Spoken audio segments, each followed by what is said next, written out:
Lo conozco, por ejemplo, conspirador allá por el año 50 ya. Y sé que en la emergencia del 16 de junio, él conjuntamente, creo, con el capitán Manrique y el capitán Penas, tuvo una intervención destacada en el intento de sublevar la base de Puerto Belgrano. Después, por razones facticias, Manrique y Penas fueron a la cárcel de Santa Rosa. Vázquez, por un accidente, no fue a esa cárcel. Quedó de lado, no sé qué pasó, no fue a la cárcel. Y eso le dio oportunidad, vea, fueron unos hechos favorables, porque eso le dio oportunidad para intervenir en el levantamiento del 16 de septiembre del 55. Con la flota en Madrid. En donde él intervino en el pronunciamiento de la flota en Madrid, y además, antes de eso, tuvo una actuación bastante interesante en Puerto Belgrano. Eso me agrada mucho, porque yo, sin saberlo, y sin saberlo concretamente, porque en aquel entonces los que, como usted y algunos, andábamos en estas cosas, no teníamos intercambios para evitar inconvenientes. En casa, por ejemplo, de mi tío, que también es marino retirado, el ingeniero Eliseo Vila, en la calle Las Heras, se hacían grandes reuniones de jefes militares y navales. Y es una cosa curiosa que se la puntualizo. Ahí concurría, por ejemplo, el almirante Rojas. En el piso 11 se hacían las reuniones. Yo he conocido ahí a mucha gente. Ahí lo conocí el doctor Landaburu, por ejemplo. Y estábamos en ese mismo problema. De modo que, fíjese, la alegría que yo tuve cuando producí ese movimiento revolucionario, lo encontré a Vázquez, que había tenido esta actuación lucida, que yo descontaba por otra parte. Ahora le voy a dar un dato curioso que interesa. Las reuniones se hacían allí en calle Las Heras en esa época, y la misma ala del edificio vivía el general Jauregui, que era, y creo que vive todavía, uno de los funcionarios del gobierno de aquel entonces, y no se enteraron para nada de que hacíamos esas reuniones. ¿Qué le parece, Bonardo? Que menos mal que no se enteraron. Yo estoy muy contento. ¿Me permite, doctor? ¿Cómo que no? vaya al encuentro de Vázquez. ¿Cómo no? Permiso. Tanto gusto. Permiso.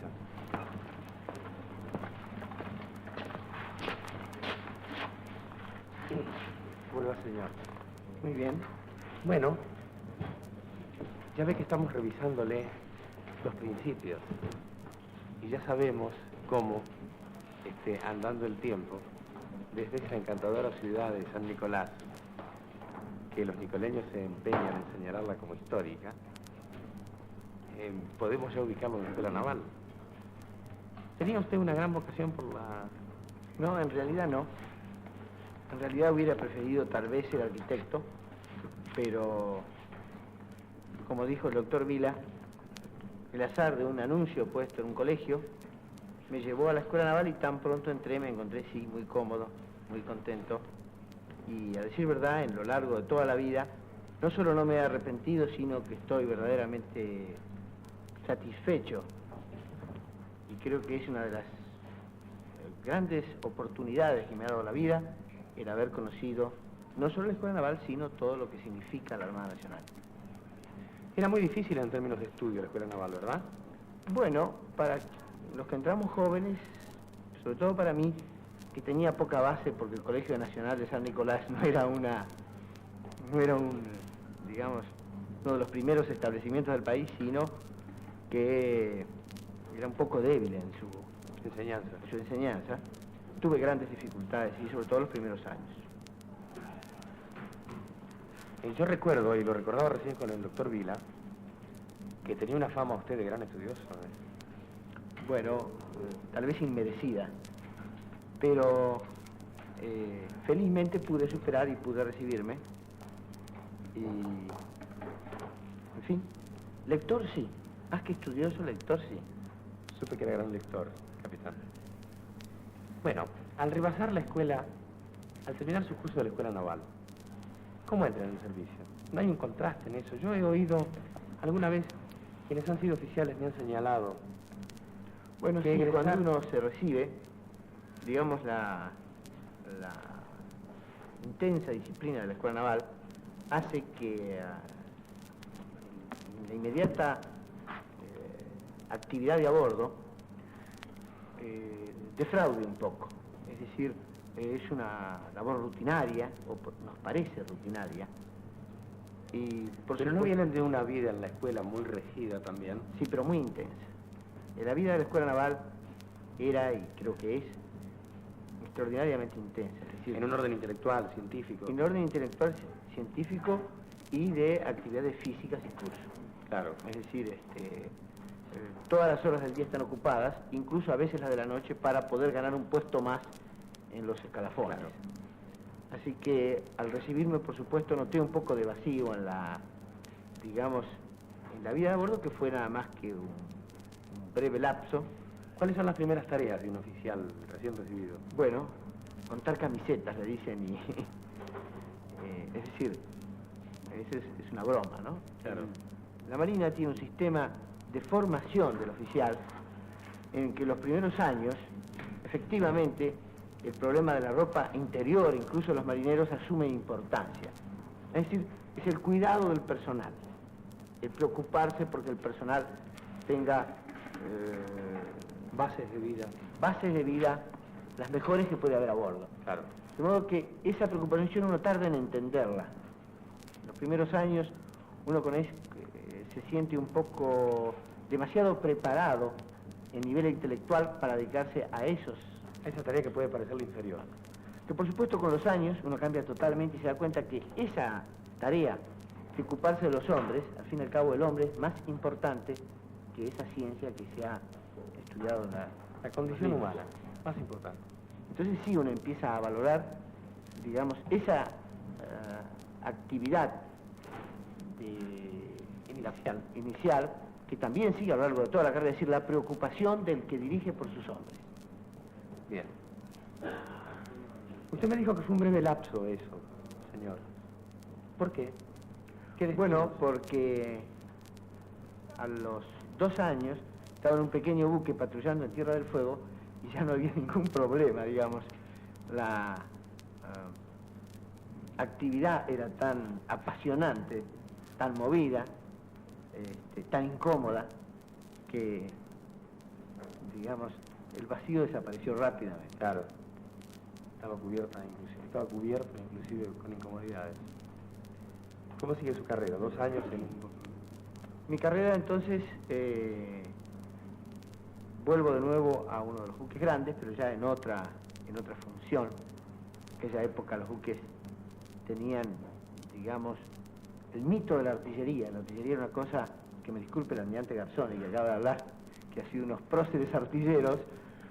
Los buques tenían, digamos, toda la marina estaba pendiente de sus acorazados en sus enormes torres centrales de tiro, y por supuesto tuve la suerte de que me tocaron uno de esos puestos. Pero antes de pasar a eso le voy a decir que en esa época se produjo en mi vida un episodio muy importante. Tenía el grado de alférez de navío y hacía tiempo que, como dijo el doctor Vila, miraba, como se acostumbraba en los pueblos, uno daba vuelta por la plaza en un sentido y las niñas en otro sentido. Miraba a una niña que en esa época me casé, y ese es, al mismo tiempo que, digamos, antes que la entrada a la Marina, el acontecimiento más importante. Es decir, primero el matrimonio, después la Marina. Es decir, el matrimonio con esta niña, por supuesto, a lo largo de 15 años, ha sido no solo ella una compañera deliciosa, sino también una amiga de mucho coraje para los malos tiempos. ¿Qué ha tenido varios usted? Bueno, ha habido malos tiempos. Bueno, capitán, yo ayer, como usted ya sabe, tomé un auto, busqué a compañeros del noticiero del Canal 7 y me fui hasta su casa, que queda por Tierra del Fuego. Más o menos. Es decir, pasando Campo de Mayo en Bellavista. Entonces, encontré a la multitud de hijas y de hijos que usted tiene, de hijas que tiene. No con el propósito, inclusive con el propósito de que usted los vea. Son de una época de inflación, o sea, son de una época de inflación. Pero me va a gustar mostrarle a nuestros auditores, a nuestros amigos, los que se reúnen los viernes con nosotros en este espacio, mostrarle las tomas que hice ayer en su casa. Señor director, ¿puede enviar al aire? Señora. Vamos a ver, ¿cómo se llaman estos bichos? Cecilia María, Inés María, Virginia Juana, María Rosa, María de los Ángeles, ¿Dónde está? Dolores María, María de los Milagros y Recaredo.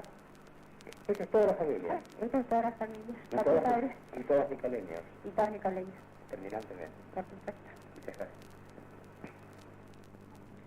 Bueno, ahí tiene la escalera de nuevo. Los puse a todos en fila.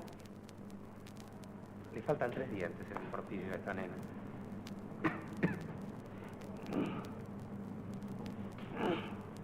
Esa es Vázquez pura, ¿no?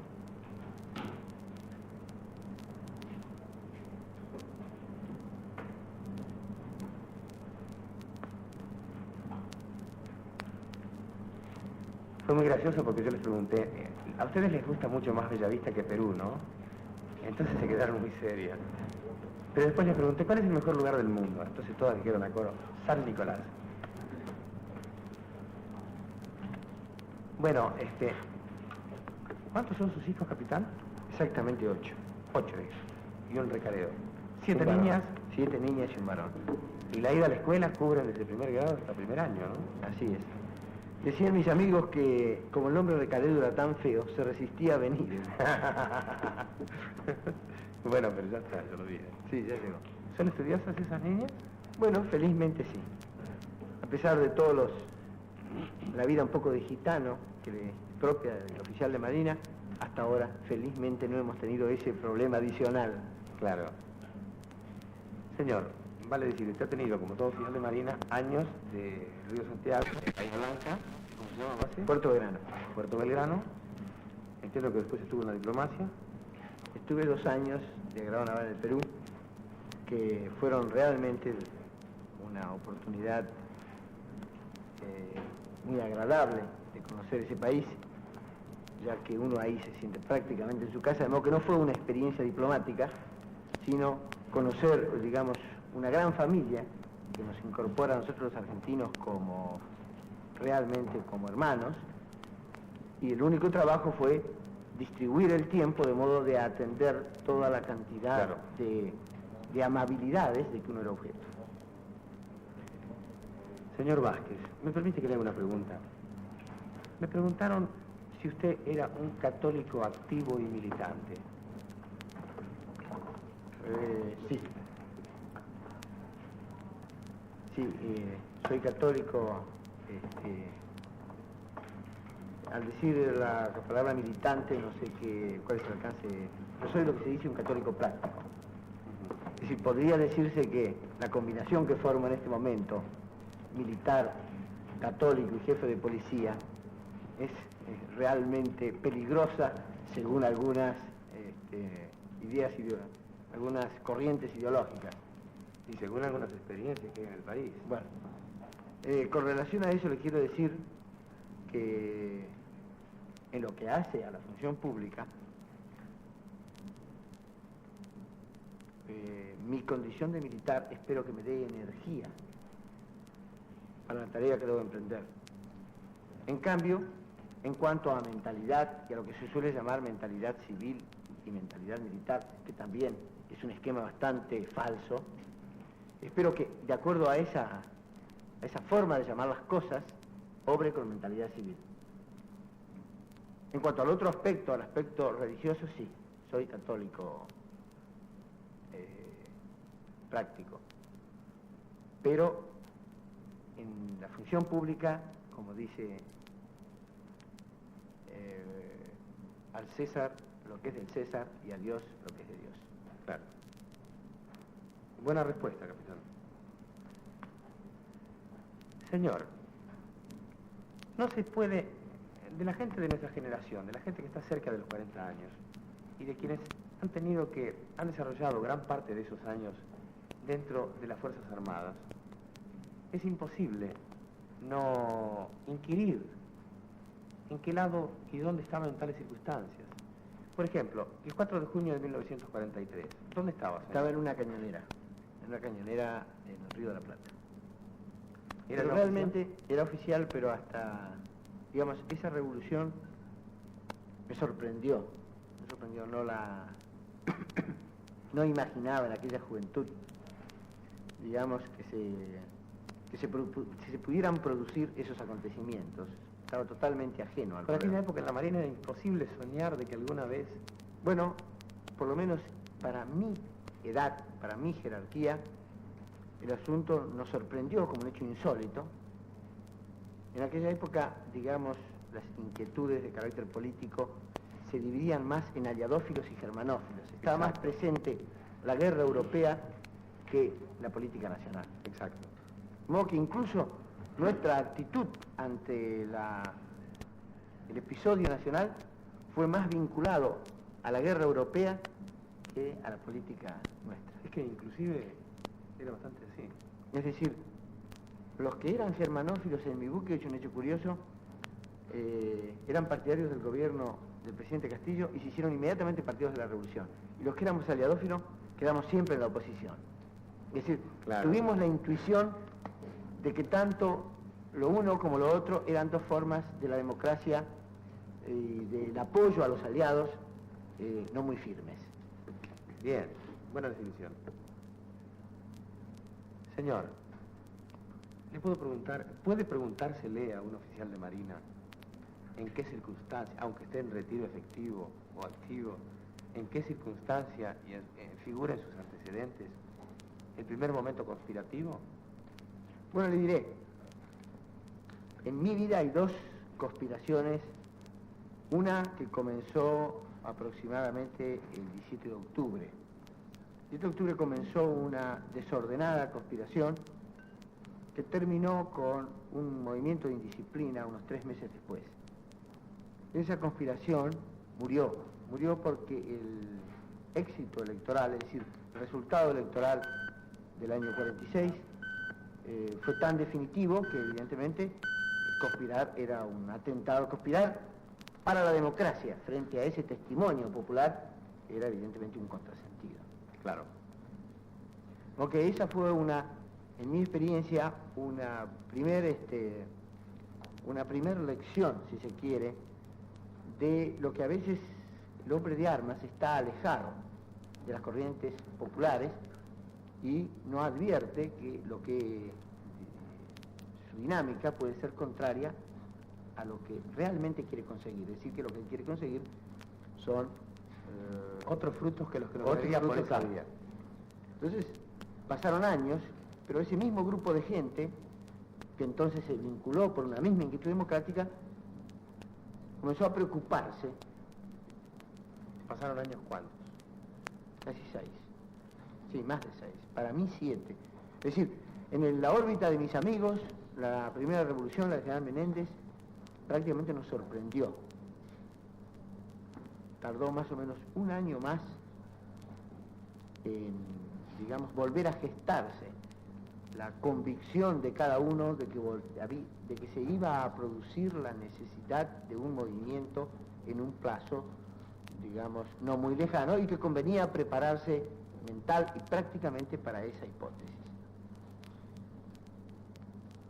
De modo Vale que, decir, 52, 53. aproximadamente 52, 53. Comenzó, digamos, la gestación durante unos 3 años, fue prácticamente el tiempo que duró la preparación en la órbita de mis amigos, porque cada uno tiene su propia revolución, ¿no? Ajá. Y así se llega a la circunstancia del 16 Así de se llega. septiembre. Así se llega. A mí me tocó vivir todo en Puerto Grano, tuve la gran suerte de no correr riesgos.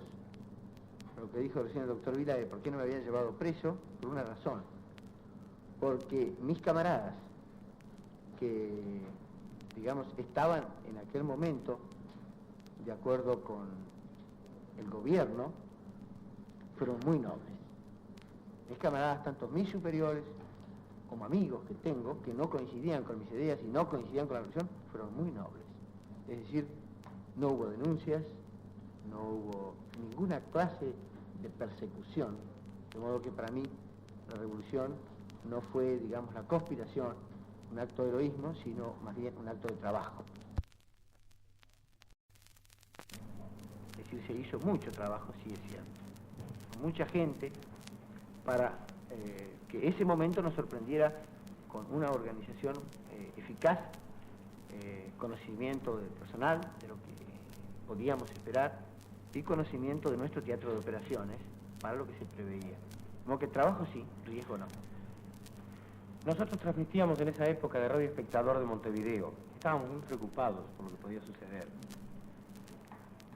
Cuando usted acaba de decir ahora conocimiento del personal, y cuando, como recuerdo y como recordaba recién el juez Vila, usted entra en la flota que está en Madrid, lo que lo lleva a ser el segundo del almirante Rojas, pocos días después, entiendo. No, del almirante Rojas no, del buque donde estaba el almirante Del Rojas. buque donde estaba el almirante Rojas. El conocimiento con el personal, por ejemplo, con la napa de los suboficiales. Bueno, el conocimiento de nosotros era bastante completo. Nosotros teníamos hecho una labor, digamos, de acercamiento al personal y de estudio del personal, sistemática y formal. No conspirábamos con ellos, pero conversábamos mucho. Hicimos una gran labor de conducción, una labor de que realmente estoy orgulloso. De forma tal que cuando se produjo el movimiento, el personal que no tenía mayor simpatía por el movimiento se adhirió en forma espontánea y voluntaria. Es decir, nosotros dimos la oportunidad de que el personal bajara a tierra. ¿Bajaron muchos? No, 5 sobre 1000. Y al mismo tiempo le dimos todas las posibilidades. Yo como segundo comandante ordené que el personal subalterno tuviera armas y los oficiales no. Es decir, teníamos la más plena confianza y creíamos que dándosela la adquiríamos un poco más. Claro. De modo que no solo no tuvimos ningún problema, sino que tuvimos la enorme satisfacción de comprobar la lealtad hacia la institución y hacia lo que la superioridad había considerado una determinación de todo el personal subalterno, cuya simpatía, no por las cosas que estaban ocurriendo, que evidentemente los excesos del régimen eran condenados, pero la simpatía emocional era tal que cuando quisimos cambiar el nombre, 17 de octubre, la mayor parte del personal subalterno no quería cambiar el nombre. Y si quería, en el momento de ganar la revolución, quería seguir con el nombre 17 de octubre. Al extremo que si se lee la resolución con la cual se cambia el nombre, es de una extremada prudencia. Dice, sin abrir juicio con relación a al espíritu que animó a los hombres que se movilizaron el 17 de octubre. Muy bien, muy bien. ¿Y cuándo tomaron esa resolución? Bueno, el 23 la tomaron. Justo en el momento de la victoria, digamos. El 23, el día 23. Señor. ¿Y después? Bueno, después, yo le perdí la pista después. llegamos acá a Buenos Aires, me designaron comandante de una fragata. Ah, no, volvió al mar, volvió al Por trabajo. supuesto. Volví a Puerto Belgrano y para mí terminó el episodio revolucionario. El episodio revolucionario a mí terminó con el triunfo. En la Marina, felizmente para nuestra disciplina, aunque el impacto de la revolución se ha sentido, Sí, se ha sentido en forma, digamos, natural. claro. Felizmente se tomó una determinación muy sabia que preservó en cierto modo la indisciplina que es propia de un movimiento tumultuoso como fue la revolución. Se tomó la determinación de que en la conducción política de la revolución solo intervenían de capitán de navío para arriba, excepto aquellos que por función de cargo tenían puestos en el gobierno. De modo que, como era capitán de fragata y capitán de fragata para abajo, no intervine para nada, incluso puse todo mi esfuerzo para que la gente que de mí dependiera no interviniera. Es decir, en pleno proceso revolucionario quedara dentro de la función específica. Y en cierto modo lo logramos. Digo en cierto modo porque es muy difícil, bajo esas circunstancias, que las inquietudes de los hombres que los ha llevado a una revolución y a violencias morales muy grandes, como es violar la disciplina militar para un militar de conciencia, es muy difícil que ese hombre que ha hecho semejantes, digamos, que ha sufrido semejante conmoción, pueda ser totalmente serenado. De modo que, por supuesto, hemos tenido habitualmente problemas de esta índole, pero considero que menores y considero que superados. Da mucho gusto escucharlo sobre temas tan sutiles y tan agudos, además. Señor, después de ese barco, a Perú. Después del barco fui a Perú. Y de Perú, regreso. De Perú regresé a la Marina, comando de operaciones navales, y después me retiré. Después de retirarme, entré en la vida civil en una empresa de productos químicos y mis últimos, digamos, destinos han sido de lo más pintorescos. Productos químicos, director de yacimientos carboníferos y ahora jefe de policía. Me perdona, capitán. Yo quiero puntualizar porque hay una confusión a propósito de Vázquez y Vázquez. Hay no poca gente que lo confunde entendiéndolo en algún momento subsecretario de Marina. No es su caso. No, no es el caso. Y después hay distintos Vázquez emparentados. Ajá. No, el subsecretario de Marina no soy yo. Y tampoco Claro. es mi hermano, que es otro oficial de Marina. Claro, que es menor que usted, además. Sí. Es decir, usted termina cerca del suceso por el cual se retira el almirante Esteves. No, yo termino en el suceso. Ah, termina Termino en en ese el hecho. suceso. Y se retira Me la retiro Marina. ahí. ¿Y cómo se dejó? ¿Cómo se siente uno cuando deja una carrera a la que le ha entregado la Bueno, vida? es un poco incómodo. Es un poco incómodo. Felizmente entré en una empresa privada cuya actividad me distrajo lo suficiente como para no pensar mucho en el problema. ¿Rápidamente encontró esa base en la vida civil? Gracias a un amigo, el señor Enrique Yo, encontré rápidamente, sí. Tuve pocos días de vacaciones. Capitán, usted me excusa que yo lo deje por un momentito porque voy a hablar precisamente con el señor Shaw. Gracias.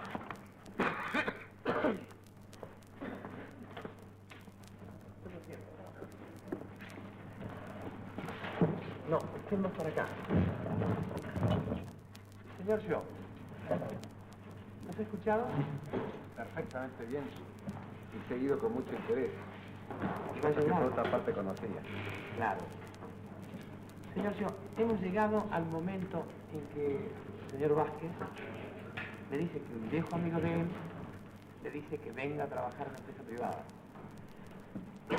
Así es, cuando me enteré que por las distintas circunstancias de su carrera él había decidido pedir retiro, lo lamenté por él porque sé cuán honda era y sigue siendo su vocación de marino. Pero por otro lado pensé que justamente la oportunidad, una oportunidad que la pintan calva, de poder incorporar una empresa a una persona del valor moral, profesional, de la sensatez que tiene el capitán Vázquez. Sensatez. Sensatez. Sensatez, mire, la prueba está, las declaraciones que acaba de hacer. Y no solamente eso, sino que justamente él habló de sus gestiones revolucionarias, pero soy testigo de la ecuanimidad de juicio con que considera, con que trata, con que valora, con que aprecia a aquellos mismos que sostienen posiciones distintas a las de él. De modo que eso realmente es una condición que en este momento de nuestra vida no abunda en nuestro país. De modo que eso es sensatez, es una de las condiciones que más aprecio en él. Señor Shaw, antes de tener el gusto de conocerle, cosa que ha sucedido hoy, yo tenía un claro conocimiento de usted. Es usted un alto dirigente de empresa, y no lo es por azar. No es porque sea un dirigente de empresa nato, cosa que muy fácilmente dice alguien. Yo tengo la certeza de que en usted hay una gran preparación para hacerlo. Se puede nacer con eso, pero además hay que aprender la práctica, hay que absorberla.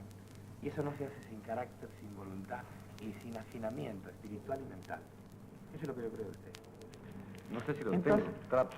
Bueno, pero yo no sé, pero hace mucho tiempo que yo decía, ¿tú qué quieres ser? Y yo decía, doctor en gente, porque como ya no podía ser doctor en otro orden, y además porque realmente la gente me apasiona. Digo esto, señor Shaw, para llegar a lo siguiente. En la industria y en la empresa de nuestros días, hay un afinamiento tan singular para la captación, la catación, la valoración de la gente, como la gente desprevenida no lo advierte, claro. Recién nos referimos específicamente al señor Vázquez, pero a mí me parece haber advertido que está perspicuo el medio industrial para la absorción de gente salida de la Marina, especialmente. Y no lo digo específicamente refiriéndome a la Argentina. Por ejemplo, en los Estados Unidos, entiendo que los hombres de formación hecha en la Marina campean de modo dominante en la actividad electrónica, en la industria electrónica. Y por ejemplo en la televisión, no en la televisión hacer un programa, salir en cámaras, sino en cámaras, en montajes, en la realización de los elementos, en los planteos de emisoras. Es determinante y hay una gran mayoría de marinos. ¿Puede explicarme, puede darme una idea de todo eso? ¿Puede referirse a ese tema? ¿Sí? Mire, creo que los marinos ciertamente no son los únicos, hay muchos distinguidos miembros de las demás Fuerzas Armadas que lo mismo, pero en la Escuela Naval nuestra, y creo que en la demás, más o menos lo mismo, porque son una gran hermandad, se les enseña primero a conducir hombres, a manejar buques y a emplear sus armas. ¿En ese orden? En ese orden. Es decir, primero el conocimiento y el desarrollo de los factores humanos, que en el momento crítico, en combate, lo que vale es lo que uno tiene adentro. El adiestramiento puede hacer que el hombre reaccione en forma mecánica frente a una situación imprevista para la cual ha sido preparado, pero no para aquellas para las cuales no ha sido preparado. Manejar buques quiere decir manejar una unidad. Un buque es una unidad. Es evidente. Una empresa hoy en día, una empresa en la cual los dirigentes le tienen cariño, también debe ser una unidad. Debe ser una comunidad no solamente de intereses, sino de actividad, una comunidad de vida. Y en ese sentido, el hombre que ha estado hecho considerar su buque, los ingleses lo llaman a los buques femeninos, un barco, lo llaman con el prefijo la fulana. Muestra también el cariño que el hombre, ¿no es cierto?, en forma natural le tiene. De modo que se ve el buque como una unidad, se contempla, está acostumbrado, ¿no es cierto?, a considerarla como una sola cosa, no solamente material, sino los hombres que están adentro, el espíritu de camaradería. De modo que eso también favorece mucho, es que ese tipo de hombre trabaje en la empresa moderna. Y finalmente, el saber, aquellos que no son especialistas, pues los hay muy buenos, sobre todo en electrónica, los que más se han desarrollado, pero aún el que no es especialista, saber utilizar, apreciar y valorar, ¿no es cierto?, aquellos datos provistos por el especialista. De modo que la empresa moderna, que tiene esos mismos factores muy coincidentes, casi similares, recibe con gran alegría, digamos, aquella gente que de veras se ha desarrollado. Encuentra un personal apto para ejercer funciones a alta escala que inmediatamente funciona, o todavía necesitan una adecuación al nuevo medio. La adecuación normal y natural, 6 meses, un año y medio, pero la capacidad potencial, el adiestramiento del hombre, la formación mental, por ejemplo, típicamente de ver la realidad, después de analizar esa realidad, después de llevarla a cabo, pero de distinguir, ¿no es cierto?, los hechos de las opiniones de los hechos. Esto que parece una perogrullada no es muy habitual. No, está clarito. La realidad y además mi opinión sobre la realidad, que son dos cosas distintas y que yo a veces confundo. Y analizarla fríamente, ¿no es cierto? Fríamente en los hechos, no en los hombres. Justamente el estudiar la motivación de los hombres. Todo ese conjunto que se llama carácter, más que puramente una cuestión intelectual, ¿no es cierto?, es sumamente necesario en la empresa moderna y progresista de hoy en día. Particularmente la empresa grande, donde los problemas psicológicos son más complejos, más delicados también. ¿Cuánto tiempo tiene el señor Vázquez en su organización? Trabajó aproximadamente un año, y en ese año realmente se hizo acreedor al aprecio de todo el mundo, y estaba a punto de, justamente esta semana, de tener un muy merecido y muy importante ascenso, cuando se produjeron estos hechos. Señor, y para un dirigente de empresa, en la dirección de una empresa, cuando se tarda un año a los efectos de la preparación definitiva y final de un hombre que definitivamente se lo inserta en el equipo de la gran empresa, y se recibe la noticia de que ese hombre desaparece, se va. ¿Qué efecto causa? Mire, lo único que puedo decirle es el efecto que causó sobre mí. Yo le dije, por el país me alegro. A vos te admiro y compadezco. Por la compañía lo lamento. Creo que eso más o menos refleja lo que los demás pensaron. Muchas gracias, señor Shaw. Dentro un ratito.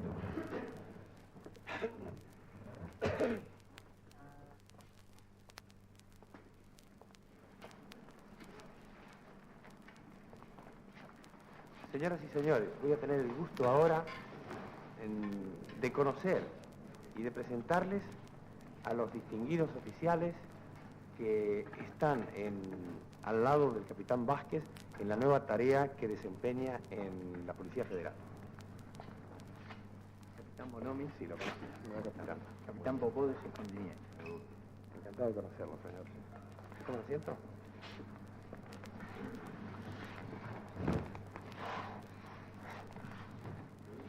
Señor Bonomi, yo di idea de que lo conozco, porque es verdad que recuerdo con precisión, y necesito mencionar a una vieja y querida radio uruguaya, que algún servicio nos prestó a todos, que yo dirigía en aquellos días, de septiembre de 1955, desde donde debí seguir paso a paso toda la información. Y recuerdo que con algunos oficiales de Marina, que nos ayudaron mucho orientándonos a través de la masa de la información, se sacaban conclusiones de que el submarino, que tenía que haber salido de Mar del Plata, que creo que se llamaba Santiago del Estero, y del cual era comandante un capitán Bonomi, entiendo que es usted, no podía haber salido a las 0 horas del día 16 de septiembre. En realidad calculaban que este capitán Bonomi seguramente que se había largado solo a las 6 o 7 de la tarde del día 15 de septiembre. Como yo tengo buena memoria e inclusive tengo algunos apuntes, ¿quiere rectificarme esta versión si es así o no? Bueno, en esa oportunidad a que usted se refiere, todas las unidades navales, o casi todas las unidades navales, se sublevaron para derrocar a la tiranía. Y entre esas unidades figuraba el submarino Santiago del Estero, que yo tuve el honor de comandar. Llegaron más temprano, más tarde, al Río de la Plata en razón de la distancia en que se encontraban en el momento de producirse el pronunciamiento, ¿no? Muy bien. Bueno, es una buena respuesta y para mí es suficiente. De todos modos recordábamos que había sido bastante decisiva y un gran aporte de orden psicológico, la orden perentoria de un submarino que se ponía frente al canal del Indio, que recuerdo que me explicaba en un pizarrón el capitán mercante Mello Lugones, que hacía varios años que estaba exilado, y me decía, ponerse aquí, un submarino, y decir, acá no entra nadie, ni sale nadie, es una acción determinante en esto. Y probablemente, acaso, la primera operación concreta de esta sublevación. Señor, yo quisiera preguntarle ahora, yo entiendo que usted es un capitán de fragata que está retirado. Sí, señor. ¿Retiro activo o retiro efectivo? No, retiro efectivo. Y en la actualidad, ¿cuáles son sus ocupaciones, capitán? Bueno, cuando yo me retiré, un amigo y compañero mío de promoción que se había retirado un tiempo antes que yo y había formado una empresa marítima en la Patagonia, me invitó a participar con él de esa empresa y desde entonces me dedico a esa actividad marítima civil, diríamos. Y también en esta circunstancia, al requerimiento del capitán Vázquez, hay una empresa en que tiene un nombre menos. Bueno, por lo menos transitoriamente, porque yo he sido designado por el capitán Vázquez para terminar el sumario que... Las investigaciones iniciadas en el Ministerio del Interior. Eso es. Muchas gracias, señor, y le deseo suerte. Muchas gracias. Señor, es usted el nuevo subjefe. ¿Usted me permite que interpone una sonrisa en esto? Es verdad lo que voy a decirle. Y además hace falta mencionar un antecedente, del que no estoy muy seguro, por otra parte. Hace muchos años, parece que había un gran jugador de fútbol que logró apasionar la opinión. Y se llamaba Wernickfeld, o algo por el estilo, muy llenos de W, G, K. Entonces, la gente de la tribuna, que se encontraba en la dificultad de pronunciación, rápidamente le puso Pérez. Escribir su nombre, tan francés, y pronunciarlo, es un drama para todo el mundo. Y he oído ya que lo llaman algunos González y otros Rodríguez.